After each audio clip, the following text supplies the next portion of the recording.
Hello students, welcome to my channel पढ़ ले social science. तो आज के इस क्लास में हम पढ़ेंगे क्लास सिक्स्थ ज्योग्राफी का chapter number 2, globe latitude and longitudes. Okay, तो इसमें हम क्या पढ़ेंगे इस पर्टिकुलर चैप्टर में? बेसिकली हम जो ग्लोब है, मतलब जो पूरा अर्थ है, उसके उसके लैटिट्यूड के बारे में पढ़ेंगे, उसके लॉन्गिट्यूड्स के बारे में पढ़ेंगे। तो अभी आपको नहीं पता होगा अगर, तो आप पूरे वीडियोस पे बने रहिए, आपको सारा कुछ क्लियर हो जाएगा।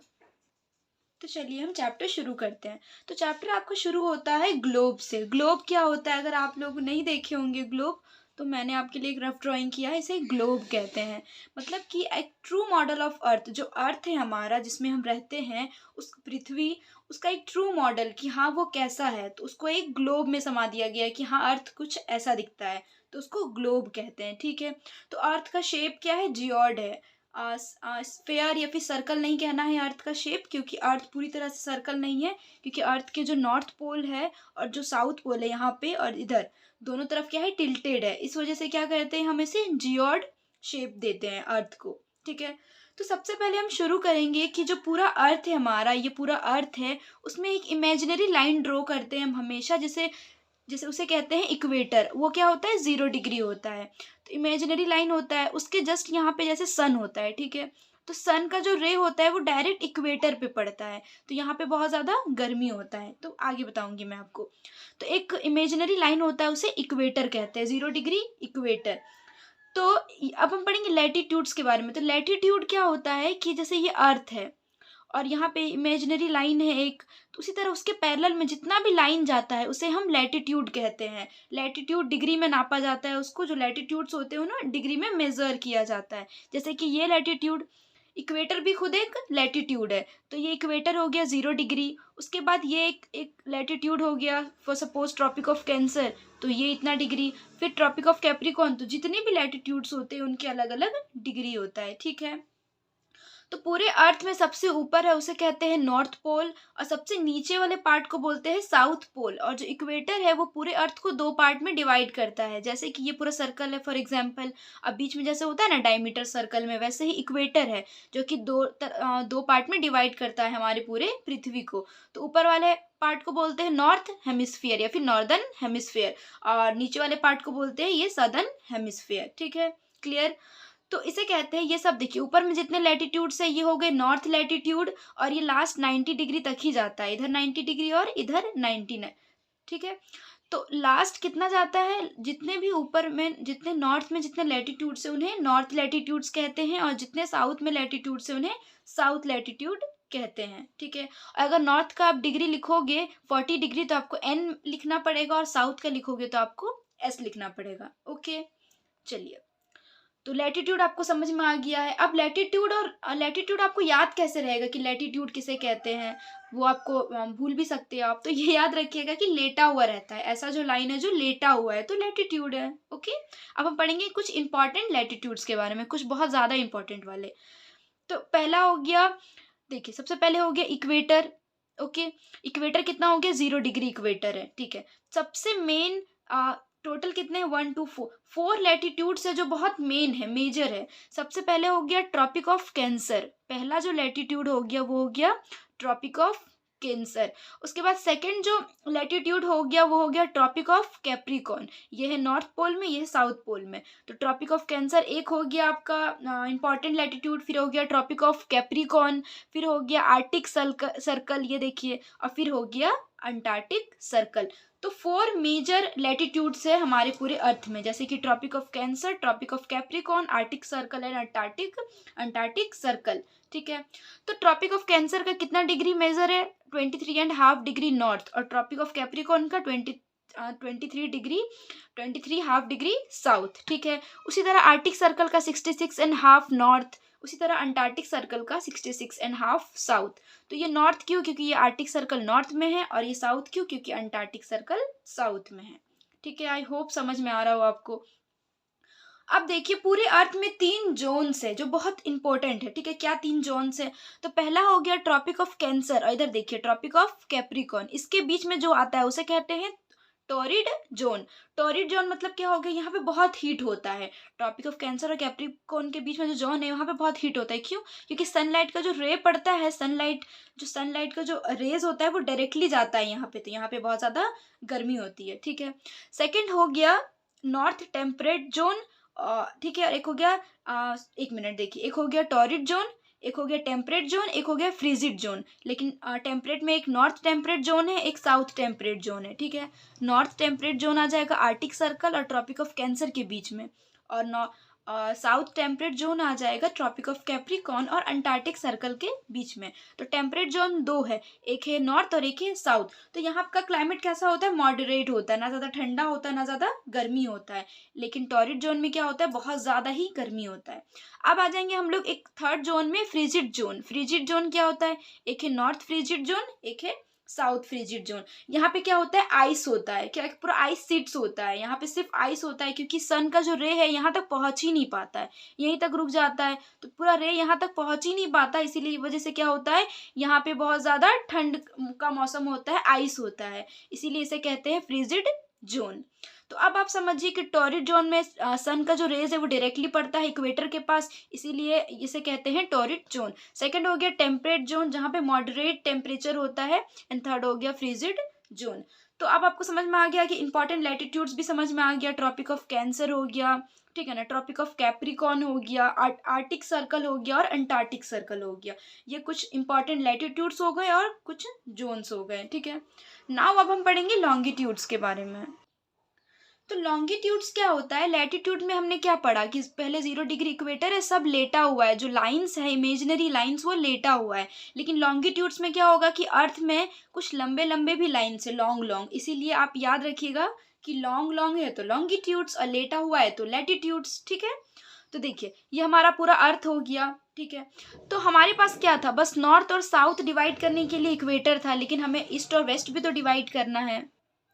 तो हमने क्या किया, अर्थ में फिर से एक इमेजिनरी लाइन ड्रॉ कर दिया, जैसे इक्वेटर के लिए हमने किया था, उसे कहते हैं प्राइम मेरिडियन, जो कि 0 डिग्री होता है। अब क्या हो जाएगा, प्राइम मेरिडियन क्या करेगा, पूरे अर्थ को ईस्टर्न और वेस्टर्न हेमिस्फेयर में डिवाइड करेगा। देखिए वो जो इक्वेटर था वो नॉर्थ और साउथ में डिवाइड कर रहा था, ओके, लेकिन ये प्राइम मेरिडियन है जो ग्रीनविच यूके, ब्रिटिश का जो रॉयल ऑब्जर्वेटरी है वहाँ से गुजरता है। मतलब कि ये पूरा ग्लोब है और यहाँ पे यूके है, तो यूके जो जहाँ पे है, जो कंट्री यूके है वहीं से क्रॉस होता है, वहीं से ये लाइन पास होता है, इसीलिए उसे क्या कहते हैं, प्राइम मेरिडियन, जिसे हम 0 डिग्री मानते हैं। और ये क्या करता है, पूरे अर्थ को ईस्ट और वेस्ट में डिवाइड करता है, eastern hemisphere and western hemisphere. Okay, ठीक है। तो पहला हो गया प्राइम मेरिडियन 0 डिग्री, फिर उसके बाद ईस्ट की तरफ बढ़ेंगे तो 30 डिग्री ईस्ट, तो वेस्ट की तरफ बढ़ेंगे तो 30 डिग्री वेस्ट। ठीक है ना। तो हमने क्या पढ़ा था, जो नॉर्थ और साउथ को डिवाइड कर रहा था वो हो जा रहा था, नॉर्थ पोल में जा रहा था लास्ट 90 डिग्री तक आ रहा था, और साउथ पोल में भी लास्ट 90 डिग्री तक आ रहा था। लेकिन क्या होता है इसमें, जब लॉन्गिट्यूड हम ड्रॉ करेंगे तो लास्ट हम कितने डिग्री तक लिख सकते हैं, 180 तक। तो देखिए 60 डिग्री वेस्ट, 90 डिग्री वेस्ट, तो करते करते 180 डिग्री वेस्टर्न हेमिस्फेयर तरफ, फिर 180 डिग्री ईस्टर्न हेमिस्फेयर की तरफ। तो अब हमें लोकेट करना आसान हो जाएगा। अगर आपको लोकेट करना है, फॉर एग्जांपल कि यहाँ पे कौन रहता है, ठीक है, अगर आपको लोकेट करना है तो आप कैसे कर सकते हो, पहले इसका लैटिट्यूड जान जाइएगा आप, फिर लॉन्गिट्यूड जान जाइएगा, तो आपको पता चल जाएगा कि यहाँ पे मतलब क्या लोकेशन है। ठीक है। तो ये एक आसान हो जाता है, और ये इससे क्या होता है, ईस्ट और वेस्ट हेमिस्फेयर में भी डिवाइड हो जाता है। चलिए अब हम पढ़ेंगे लॉन्गिट्यूड और टाइम। मतलब कि जो लॉन्गिट्यूड है और टाइम का एक दूसरे का बहुत कनेक्शन है, कैसे कि लॉन्गिट्यूड की वजह से ही हम टाइम को मेजर कर पाते हैं और टाइम को जान पाते हैं। ठीक है। देखिए पहले के लोग क्या था कि सनराइज होता था, सनसेट होता था, उसके वजह से लोग जान पाते थे कि हाँ सनराइज हो गया, सुबह हो गया, सनसेट हो गया, तो चलो सूरज डूब चुका है, अब क्या हो गया, रात हो गया। पहले के लोग ये सोचते थे, सही सोचते थे, इसमें कुछ गलत नहीं था, लेकिन एग्जैक्ट टाइम वो नहीं पता कर पाते थे। तो उनको ऐसा लगता था, क्या होता था, एट नून 12 बजे क्या होता था, जो शेडो होता था वो बहुत शॉर्ट हो जाता था, छोटा हो जाता था। मतलब अगर 12 बज, मतलब उनको पता नहीं था 12 बजता था, ठीक है ना, वो धूप की वजह से शेडो देखते थे छोटा, तो उनको लगता था हाँ 12 बज चुका है। फिर रात में देखते थे शेडो बड़ा है तो रात हो रहा है, तो इस तरह करके वो टाइम को निकाल पाते थे, टाइम को मेजर करते थे। ठीक है ना। लेकिन इस तरह से चलेगा नहीं, फिर टाइम टू टाइम क्या हुआ, बहुत सारा रिसर्च किया गया, उसके बाद जाना गया कि हम टाइम को कैसे मैनेज करेंगे। देखिए, जो अर्थ है हमारा, जो हमारा अर्थ है, जैसे ये भी अर्थ हुआ, ये ग्लोब अर्थ सब बराबर है। जो अर्थ है वो कैसे मूव करता है, वेस्ट टू ईस्ट मूवमेंट होता है। मतलब कि ऐसे अर्थ ऐसे ऐसे जाके मूवमेंट करता है। ओके, इधर से अर्थ जाता है, इधर से मूवमेंट करता है, ऐसे ऐसे मूवमेंट करता है, इधर शुरू करता है, ऐसे जाके मूवमेंट करता है। कौन? अर्थ। ठीक है। तो क्या होता है, एक मूवमेंट में मतलब एक दिन में जो रोटेट करता है अर्थ वेस्ट टू ईस्ट, उसको कितना घंटे लगते हैं? 24 आवर्स लगता है। पूरा एक दिन लग जाता है 24 आवर्स। और वो 360 डिग्री रोटेट करता है। आपको पता है कि पूरे अर्थ का, पूरे सर्कल का पूरा अगर अगर हम लोग मेजर करेंगे डिग्री, तो पूरे सर्कल का होता है 360 डिग्री। तो 360 डिग्री में कितने घंटा लग रहा है उनको? अर्थ को कितना घंटा लग रहा है? 24 घंटा लग रहा है। लेकिन अगर आप चेक करेंगे 15 डिग्री कितना घंटा लग रहा है? एक घंटा लग रहा है। कैसे? क्योंकि अगर 360 से आप 24 को डिवाइड कर दोगे तो 15 डिग्री आ जाएगा। ठीक है। तो मतलब कि 360 डिग्री उनको, उस जो अर्थ है 360 डिग्री उसको रोटेट करने में लग रहा है 24 घंटा। उसी तरह 15 डिग्री रोटेट करने में कितना घंटा लग रहा है? सिर्फ 1 घंटा। और 1 डिग्री में कितना? सिर्फ 4 मिनट्स लग रहा है 1 डिग्री रोटेट करने में, मूवमेंट करने में। तो इससे ये पता कर सकते हैं हम लोग कि ग्रीनविच को एक हम प्राइम मेरिडियन माने हैं कि हाँ, यहाँ से इस जो ग्रीनविच है, जैसे कि ये प्राइम मेरिडियन ग्रीनविच है, तो इसके ईस्ट में जाते जाते टाइम आगे बढ़ेगा और इसके पीछे टाइम क्या होगा? पीछे होगा। अभी मैं आपको समझाती हूँ अच्छे से। देखिए, जहाँ ग्रीनविच है, तो ग्रीनविच से अगर 15 डिग्री आगे बढ़ेंगे तो कितना घंटा आगे आगे होगा? 1 घंटा। तो फॉर एग्जाम्पल अगर ग्रीनविच में जैसे कंट्री है, जैसे ब्रिटेन है, तो ब्रिटेन में क्या हो रहा होगा? फॉर सपोज ब्रिटेन में एक नहीं बज रहा होगा, ब्रिटेन में 12 बज रहा होगा। ठीक है, ग्रीनविच ब्रिटेन, ठीक है ना, ब्रिटिश रॉयल ऑब्जर्वेटरी। तो वहाँ पे कितना बज रहा है? 12 बज रहा है। तो ग्रीनविच से जितने भी कंट्रीज आगे है, मतलब जितने भी अहेड है ग्रीनविच से, और ग्रीनविच से जितने भी पीछे है, वहाँ पे टाइम पीछे होते जाएगा। क्योंकि देखिए, सबसे पहले जैसे यहाँ पे सन रेज हो रहा है सबसे पहले, फिर यहाँ पे हो रहा है, तो यहाँ पहले सुबह होगा ना, फिर ना यहाँ पे होगा। उसी तरह कम होते जाएगा। अगर यहाँ पहले सुबह हुआ तो यहाँ पहले शाम होगा, यहाँ पहले सुबह हुआ तो इसके बाद फिर यहाँ शाम होगा। तो ऐसे ऐसे ही पीछे वाले कंट्री पीछे चलते जाएंगे। तो फॉर एग्जाम्पल जैसे ग्रीनविच में 12 बज रहा है, तो ग्रीनविच से 15 डिग्री आगे, तो 15 डिग्री में कितने घंटा था? 1 घंटा था। तो अगर ग्रीनविच के आगे कोई कंट्री है जिसमें 15 डिग्री का फर्क है, तो वहाँ पे 1 घंटा आगे चलेगा कि वहाँ पे कितना बज रहा होगा? 1 बज रहा होगा। अगर उससे भी 15 डिग्री आगे कोई कंट्री है तो वहाँ पे 2 बज रहा होगा। मतलब कि क्योंकि देखिए, सन बोल रहे, अर्थ ऐसे मूवमेंट करता है, अपना रोटेट करता है ऐसे ऐसे। ठीक है, तो उसकी वजह से क्या होता है, पहले यहाँ सन रेज होता है, फिर यहाँ, फिर यहाँ, फिर यहाँ, ऐसे सन रोटेट करते रहता है और सन रेज होते रहता है, सन रेज होते रहता है। तो पहले ईस्ट ईस्ट ईस्ट की तरफ पहले सन रेज होता है। ठीक है, पहले सनराइज कहाँ पे होता है? ईस्ट की तरफ होता है। तो ग्रीनविच में 12 बज रहा होता है, तो 15 डिग्री आगे देखेंगे तो 1 बज रहा होगा, 15 डिग्री अगर पीछे जाएंगे तो 11 बज रहा होगा।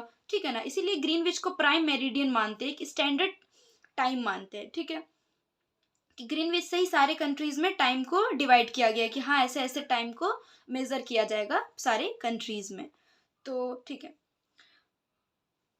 एक बार ये भी समझ लीजिए। देखिए, प्राइम मेरिडियन 0 डिग्री हो रहा है, तो प्राइम मेरिडियन से जो जितने डिग्री हम आगे बढ़ेंगे तो टाइम क्या होगा? पॉजिटिव में जाते रहेगा। ईस्टर्न हेमिस्फेयर में आगे बढ़ते रहेगा टाइम, और वेस्टर्न हेमिस्फेयर में पीछे पीछे ही रहेगा ये दो। ठीक है ना, जितने डिग्री होगा उतना घंटा कम रहेगा। अगर 30 डिग्री पीछे कोई कंट्री है तो 2 घंटा कम रहेगा। अगर 45 डिग्री कोई कंट्री पीछे है तो 3 घंटा पीछे रहेगा।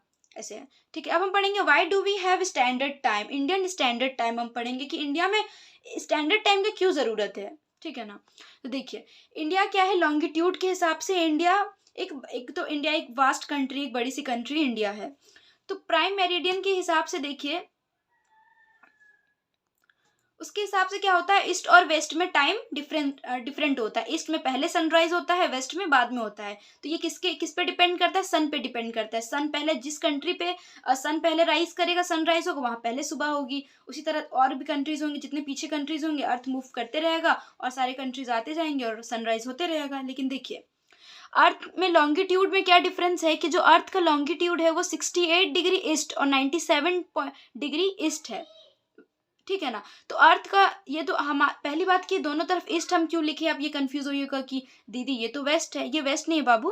देखिए, ईस्ट हम हमारा जो इंडिया है वो कौन से हेमिस्फेयर में आता है? ईस्टर्न हेमिस्फेयर में आता है, इसलिए हम यहाँ पे ई लिखेंगे। देखिए, हमने क्या पढ़ा था? ई ई, क्योंकि हमारा अर्थ कहाँ पे आता है? यहाँ पे आता है, ईस्टर्न हेमिस्फेयर में। तो वो 68 डिग्री ईस्ट और 97 डिग्री ईस्ट की तरफ आता है। तो यहाँ देखिए कितने डिग्री का फ़र्क है, 30 डिग्री का गैप है। तो अब 30 डिग्री में समझ सकते हो 1 डिग्री में 15 डिग्री में कितना घंटा था, 1 घंटा था, और 30 डिग्री फ़र्क है तो 2 घंटा का फ़र्क होना चाहिए। तो देखिए अरुणाचल प्रदेश में क्या होता है, इंडिया में कौन सा स्टेट है जहाँ पे सबसे पहले सनराइज़ होता है, वो है अरुणाचल प्रदेश। अरुणाचल प्रदेश यहाँ पे है ईस्ट की तरफ, यहाँ पे सबसे पहले सनराइज़ होता है, फिर यहाँ होता है, फिर यहाँ होता है, फिर यहाँ होता है, फिर यहाँ होते होते गुजरात की तरफ आता है।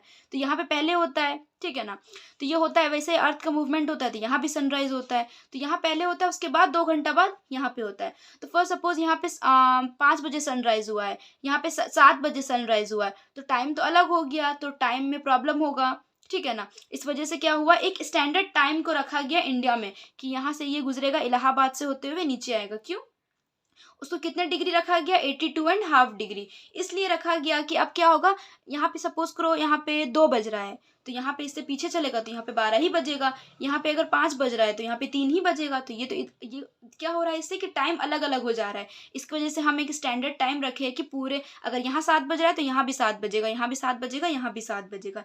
इस वजह से हम एक कॉमन स्टैंडर्ड टाइम रखे कि जहाँ पूरे कंट्री का सारा टाइम सेम रहेगा, भले ही सनराइज क्यों ना यहाँ जल्दी ही होता हो, क्यों ना यहाँ पीछे ही होता हो, इस वजह से, ठीक है। इसीलिए हम चूज़ किए हैं कि इक्वल टाइम के लिए इंडिया में, कि इंडिया का एक अपना स्टैंडर्ड टाइम हो। तो अब एक बात है कि ग्रीनविच से इंडिया कितना डिग्री आगे है, तो ग्रीनविच से इंडिया कितने डिग्री आगे है पता है,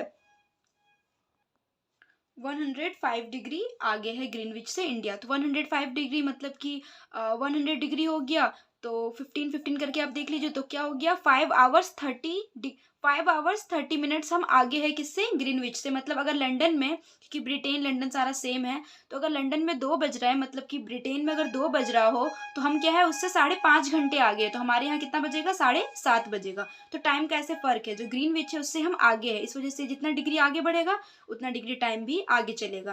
तो क्या होता है कि वहाँ 2 बज रहा तो हम 5.5 घंटा आगे चल रहे हैं किससे, ब्रिटेन से, ठीक है ना। So that is it for today. I hope आपको सब कुछ क्लियर हो गया हो। अगर आपको कोई भी डाउट है तो feel free to ask me in the comment section. Bye bye, जय हिंद।